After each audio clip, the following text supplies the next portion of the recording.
Kapinsa na po kakilo sa gidudahang shabu nga gibana-banang mubalor sa halos 70 million pesos ang nasakmit sa kapulisan gikan sa duha ka mga lalaki atol sa bypass operation sa Tagbilaran City, Bohol.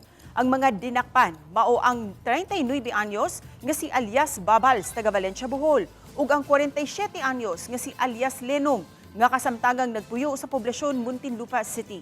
Nalakip sila sa watchlist sa kapulisan isip mga high-value individual. Nasayran sa kapulisan nga si alias Lenong maoy nagdala sa iligal nga drogas gikan sa Dumaguete City paingon sa Sugbo ug gidala sa Bohol pinaagi sa motorbangka. Samtang si alias Babals na ang nangita og pamaagi aron makuha ang iligal nga drogas. Matud sa kapulisan nga ang duha maoy mga drug courier nga gisaaran nga bayran sa higayon nga mahatud ang maong mga iligal nga drogas sa ilang mga handler nga makontak pinaagi sa cellphone. Nasakmit sa operasyon ang upat ka extra large sachet, 5 ka dagkong sachet ug lain pang large sachet nga gidudahang shabu ug uban pang mga accessory.